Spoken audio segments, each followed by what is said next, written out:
Madam ಬಂತು ಬಂತು ಬಂತು ಬಂತು ಬಂತು. ಏನ್ರಿ ಬಂತು? ಅಲ್ಲಿ ಏನ್ ನಡೀತಿದೆ ಅನ್ನೋದಕ್ಕೆ ವಿಜುವಲ್ ಪ್ರೂಫ್ ಬಂತು. ಇದನ್ನೇನಾದ್ರೂ ನೀವು ನೋಡ್ಬಿಟ್ರೆ ನಿಮ್ ಜೀವ ನೀರಿಂದ ಹೊರಗೆ ಬಿದ್ದಿರೋ ಮೀನಿನ ತರ ವಿಲ ವಿಲ ವಿಲ ವಿಲ ಅಂತ ಒದ್ದಾಡ್ಬಿಡುತ್ತೆ. ಹೌದಾ? ಅನುಮಾನನ ನೋಡಲು ಮರೆಯದಿರಿ, ಮರೆತು ನಿರಾಶರಾಗದಿರಿ. ನೋಡಿ ಮೇಡಮ್ ನೋಡಿ.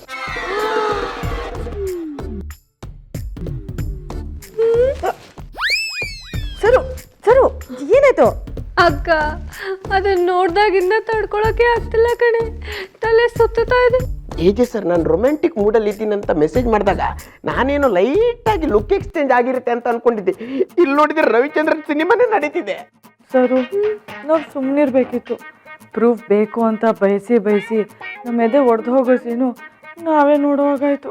ಇದು ಎದೆ ಉಳಿಯೋ ಸೀನಲ್ಲ ಮೇಡಮ್, ಎದೆ ಬಡಿತ ಜೋರಾಗಿದೆ, ಎದೆ ಬಡಿತ ಜೋರಾಗಿದೆ, ಈ ತರ ಆಗೋ ಸೀನ್. ಬಿಕಾಸ್ ಲೀಲಾ ಮೇಡಮ್ ಅವರು ಏಜೆ ಸರ್ ಅವರ ಹಾರ್ಟ್ಗೆ ಹತ್ರ ಆಗಿಬಿಟ್ಟಿದ್ದಾರೆ. ಇದೆಲ್ಲ ನೋಡ್ತಿರ್ಬೇಕಾದ್ರೆ ನಮ್ಮ ಶ್ರೀನಿವಾಸ ಕಲ್ಯಾಣ ಸಿನಿಮಾದಲ್ಲಿ ಡಾಕ್ಟರ್ ರಾಜ್ಕುಮಾರ್ ಸರ್ ಅವರು ಎದೆ ಮೇಲೆ ಸರೋಜಾದೇವಿ ಮೇಡಮ್ ಅವರು ಏಕಾಂತವಾಗಿ ಮಲಗಿರ್ತಾರೆ ನೋಡಿ, ಹಂಗನ್ಸುತ್ತೆ ಅಲ್ವಾ? ನೋಡಿ ನೋಡಿ. ಸಾಕು, ಮೊದ್ಲೇ ಹೊಟ್ಟೆ ಉರಿತಿದೆ ನನ್ಗೆ. ಇನ್ನು ಡೀಪ್ ಆಗಿ ವರ್ಣನೆ ಮಾಡಿ ಇನ್ನೂ ಹೊಟ್ಟೆ ಉರಿಸ್ಬೇಡಿ ಮೇಡಮ್. ಇರೋದನ್ನ ಇರೋ ಹಾಗೆ ಹೇಳ್ಬೇಕಲ್ವಾ ಮೇಡಮ್? ಈಗಷ್ಟೇ ಲೀಲಾ ಮೇಡಮ್ ಅವರು ಏಜೆ ಸರ್ ಹಾರ್ಟ್ ಮೇಲೆ ಲ್ಯಾಂಡ್ ಮಾಡಿದ್ದಾರೆ. ಆಕಾಶದಿಂದ ಫುಲ್ ಪುಷ್ಪವೃಷ್ಟಿ ಆಗುತ್ತೆ. ಬ್ಯಾಕ್ ಗ್ರೌಂಡ್ ಅಲ್ಲಿ ಹಂಸಲೇಖ ಸರ್ ಅವರು ಮ್ಯೂಸಿಕ್, ಅದ್ರ ಜೊತೆಗೆ ಒಂದು ಅದ್ಭುತವಾದ ಡ್ಯೂಯೆಟ್ ಸಾಂಗ್. ಈ ಕಡೆ ಲೀಲಾ ಮೇಡಮ್ ಅವರು ಮಣಿ ಇರೋ ಡ್ರೆಸ್ ಹಾಕೊಂಡು ಬರ್ತಾರೆ. ಸೇಮ್ ಟು ಸೇಮ್ ಸುಧಾರಾಣಿ ತರ ಪೋಸ್ ಕೊಟ್ಟು ಅಪರಂಜಿ ಚಿನ್ನವೋ ಚಿನ್ನವೋ ನನ್ನ ಮನೆಯ ದೇವರು ಅಂತ ಹಿಂಗೆ ನಿಂತ್ಕೋತಾರೆ. ಈ ಕಡೆ ನಮ್ಮ ಏಜೆ ಸರ್ ಫುಲ್ ಮಹಾರಾಜನ್ ಗೆಟಪಲ್ಲಿ ವೈಟ್ ಅಂಡ್ ವೈಟ್ ಕುರ್ತಾ ಹಾಕೊಂಡು ಒಂದು ರೋಸ್ನ ಜೇಬಿಗೆ ಸಿಕ್ಕಿಸ್ಕೊಂಡು ಗುಲಗಂಜಿ ದೋಷವು ದೋಷವು ಇರದ ಪ್ರಾಣ ಸ್ನೇಹಿತೆ ಅಂತ ಹಿಂಗೆ ನಿಂತಾರೆ. ಹಾಗೆ ಇಬ್ರು ಹತ್ರ ಹತ್ರ ಬಂದು ಅಲ್ಲೇ ಗಟ್ಟಿ ಅಂತ ನೀವು ಬೈದ್ರಿ ಅಂತ ನಾನು ಸುಮ್ಮನೆ ಇರ್ಬೋದು ಮೇಡಮ್, ಆದ್ರೆ ಅಲ್ಲಿ ರೊಮ್ಯಾಂಟಿಕ್ ಮೂಡಲ್ಲಿ ಇರೋರು ನಿಲ್ಲಿಸ್ಬಿಡ್ತಾರಾ? ಇದೆಲ್ಲ ಸಾಧ್ಯ ಇಲ್ಲ. ಇದು ಡುಯೆಟಾ? ಅಕ್ಕ ಇವ್ರು ನಂಬಡ, ಅದೆಲ್ಲ ಗ್ರಾಫಿಕ್ಸ್. ಆಮೇಲೆ ಕಣ್ಣಿಗೆ ಕಾಣೋದಿಲ್ಲ ಗ್ರಾಫಿಕ್ಸ್. ಗ್ರಾಫಿಕ್ಸ್ ಅಲ್ಲಿ ಏನೇನೋ ಮಾಡ್ತಾರಂತೆ, ಇನ್ನಿದನ್ ಮಾಡೋದಕ್ಕಾಗೋದಿಲ್ವಾ? ಅದು ಅಲ್ಲದೆ ಫೋನಲ್ಲಿ ಸರಿಯಾಗಿ ಗೊತ್ತಾಗೋದು ಇಲ್ಲ. Okay, no more discussion. ಬನ್ನಿ, ಇದು ಒರಿಜಿನಲ್ ಡೂಪ್ಲಿಕೇಟ್ ಅಂತ ಇವಾಗಲೇ ಪ್ರೂವ್ ಮಾಡ್ತೀನಿ. Location shift.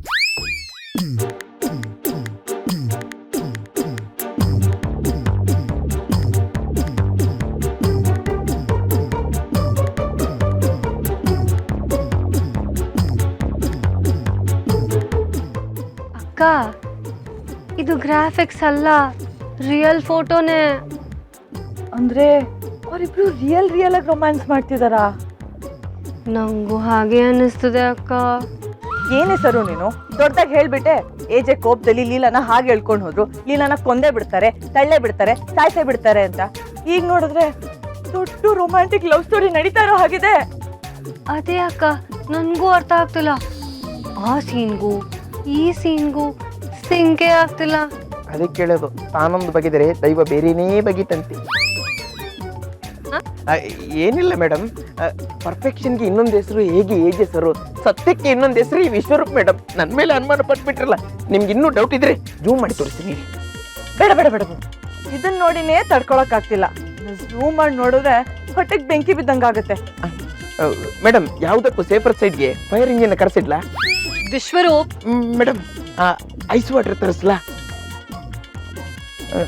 ಬೇಡ ಬಿಡಿ, 2 ನಿಮಿಷ ಕೊಡಿ, ಐಸ್ ಕ್ರೀಮ್ ಆರ್ಡರ್ ಮಾಡಿಬಿಡ್ತೀನಿ. ಹೊಟ್ಟೆ ಉರಿ ತಣ್ಣಗಾಗುತ್ತೆ ಮೇಡಮ್. ಸೈಡಲ್ಲಿ ಇದ್ದೀರಾ, ಸೈಲೆಂಟ್ ಆಗಿದ್ರೆ ಸರಿ. ಇಲ್ಲ ಅಂದ್ರೆ ಲೀಲಾ ಮೇಲಿರೋ ಕೋಪನೆಲ್ಲ ನಿಮ್ಮಲ್ಲಿ ತೋರಿಸ್ಬೇಕಾಗತ್ತೆ. ಆಯ್ತು ಮೇಡಮ್, ಬಡವ್ರ ಬಂಗ ಪಾಂಡ್ರಂಗ್ ಅಂತ ಸುಮ್ಮನಿದ್ ಬಿಡ್ತೀನಿ. ಅಕ್ಕ, ಪರಿಸ್ಥಿತಿ ಕೈ ಮೀರಿ ಹೋಗ್ತಿದೆ. ಮೊದಲು ಇದನ್ನೆಲ್ಲ ದುರ್ಗಾ ಅಕ್ಕಂಗೆ ಹೇಳ್ಬೇಕು.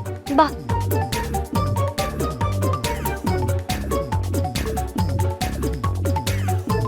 ಆಹಾ, ಅಂತೂ ಇಂತೂ ಲೀಲೆ ಮೇಡಮ್ ಎಲ್ರಿಗೂ ತಿರುನಲ್ವೇಲಿ ಹಲ್ವಾ ತಿನ್ನಿಸ್ಬಿಟ್ರು. ಇವ್ರಿಗೆ ಹಂಗೆ ಆಗ್ಬೇಕು, ನನ್ನ ಕೆನ್ನೆಗೆ ಕರ್ನಾಟಕದ ಕಜ್ಜಾಯನೇ ತಿನ್ನಿಸ್ಬಿಟ್ರು. ಆದ್ರೂ ಲೀಲಾ ಮೇಡಮ್ ಏಜೆ ಸರ್ ಎಷ್ಟು ರೊಮ್ಯಾಂಟಿಕ್ ಆಗಿದ್ದಾರೆ. ಇದೆಲ್ಲ ಹೇಗ್ ಸಾಧ್ಯ? ಈ ಫೋಟೋ ನೋಡ್ತಿದ್ರೆ ರೆಟ್ರೋ ಮೂವಿ ಸಾಂಗ್ಗಳೆಲ್ಲ ಒಂದೊಂದೇ ಕಣ್ಮುಂದೆ ರಪ್ ರಪ್ ರಪ್ ಅಂತ ಪಾಸ್ ಆಗ್ತಿದೆ.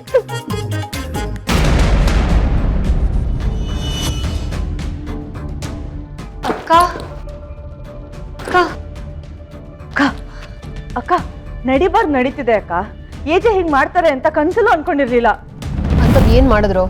ಅಯ್ಯೋ, ಅದನ್ನ ಯಾವ ಬಾಯಲ್ಲಿ ಹೇಳಿ? ಹೇಳು ಅಂತ ನಿನ್ನನ್ನು ಯಾರು ಕೇಳಿದ್ದು? ನಾ ಕೇಳಿದ್ದು ಲಕ್ಷ್ಮಿಗೆ. ಅಕ್ಕ ಇನ್ನೂ ನನ್ನ ಮೇಲೆ ಕೋಪ ಹೋಗಿಲ್ವಾ? ಆ ಲೀಲಾ ಮೇಲೆ ಎಷ್ಟು ಕೋಪ ಇದೆಯೋ ನಿನ್ನ ಮೇಲೂ ಅಷ್ಟೇ ಕೋಪ ಇದೆ. ಅಕ್ಕ ಹೋಗ್ಲಿ ಬಿಡಿ ಅಕ್ಕ, ಇನ್ನೂ ಆಸೆಗೆ ಬಲಿಯಾಗಿ ಯಾಮಾರ್ಬಿಟ್ಟಿದ್ದಾಳೆ. ಕ್ಷಮಿಸ್ಬಿಡೋಣ, ಸರುನು ನಮ್ಮೋಳೆ ಅಲ್ವಾ? ನಮ್ಮವ್ರು ನಮಗೆ ಮೋಸ ಮಾಡಿದಾಗಲೇ ನೋವಾಗೋದು ಲಕ್ಷ್ಮಿ. ಬೇರೆಯವ್ರು ಮೋಸ ಮಾಡಿದ್ರೆ ಇಷ್ಟು ನೋವು ಆಗಲ್ವೇನೋ? ತಪ್ಪಾಯ್ತಕ್ಕ, ನನ್ನಿಂದ ದೊಡ್ಡ ತಪ್ಪೇ ಆಗಿದೆ. ನೀವು ದೊಡ್ಡವರು, ನಾವು ಚಿಕ್ಕವರೇನೋ ಗೊತ್ತಿಲ್ಲದೆ ತಪ್ಪು ಮಾಡಿದಾಗ ನೀವು ಕ್ಷಮಿಸ್ಬೇಕಲ್ವಾ? ಹಾಗೆ ನೋಡಬೇಡಿ ಅಕ್ಕ, ಬೇಕಿದ್ರೆ ನಿಮ್ಮ ಕಾಲಿಗೆ ಬಿದ್ದು ಕ್ಷಮೆ ಕೇಳ್ತೀನಿ. ನನಗೆ ಗೊತ್ತು ನಾನು ಎಷ್ಟು ಹೇಳಿದ್ರು ನೀವು ನನ್ನನ್ನು ನಂಬಲ್ಲ ಅಂತ. ನನಗೆ ಮೋಸ ಮಾಡಿದ್ದ ಆ ಲೀಲನ್ ಮೇಲೆ ಸೇಟ್ ತೀರಿಸ್ಕೊಂಡು ಪ್ರೂವ್ ಮಾಡ್ತೀನಲ್ಲ, ಆಗ ನೀವು ನನ್ನನ್ನು ನಂಬ್ತೀರ. ಆ ಅವಕಾಶಕ್ಕೋಸ್ಕರ ನಾನು ಕಾಯ್ತಾ ಇದ್ದೀನಿ. ಮೊದಲು ಹೇಳಿದ್ದು ಅವಳ ವಿಷಯಕ್ಕೆ ನಾವ್ಯಾಕೆ ಕಿತ್ತಾಡ್ಬೇಕು? ನಾವಿಲ್ಲಿ ಜಗಳ ಆಡ್ತಿದ್ದೀವಿ, ಆದ್ರೆ ಅವಳು ನಮ್ಮದೇನೆ ಜಗಳ ತಂದಿಟ್ಟು ಅಲ್ಲಿ ಏಜ್ ಜೊತೆ ಆರಾಮಾಗಿ.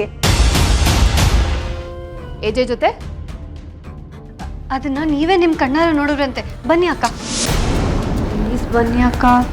ಅಕ್ಕ ಪ್ಲೀಸ್ ಬನ್ನಿ ಅಕ್ಕ. ಸರಿ ನಡೀರಿ.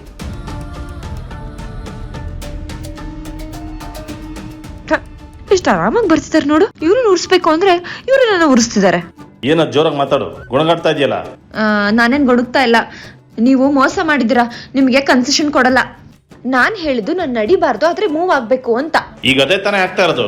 ನೀವು ತಳ್ತಿದ್ದೀರಲ್ಲ, ನೀವು ತಳ್ಳಬಾರ್ದು ಅಂತ ನಾನು ಮೆನ್ಷನ್ ಮಾಡಿದ್ದೆ. ಸರಿ, ಈಗ ಏನಾಗಬೇಕು ಹೇಳು? ನೀವು ತಳ್ಳಬಾರ್ದು, ಆದ್ರೆ ನಾನು ಮೂವ್ ಆಗ್ಬೇಕು. ಓಕೆ, ನೀನು ಹಣೆ ಬರ, ಏನ್ ಬೇಕಾದ್ರೂ ಮಾಡ್ಕೊ.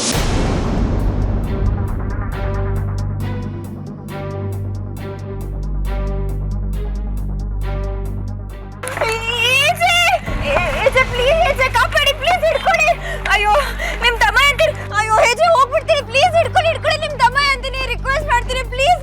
ಇಲ್ಲ, ಕಂಡೀಷನ್ ಇಸ್ ಕಂಡೀಷನ್ ಅಲ್ವಾ? ಆಯ್ತಾಯ್ತು, ಡಿಸ್ಕೌಂಟ್ ಕೊಡ್ತೀನಿ.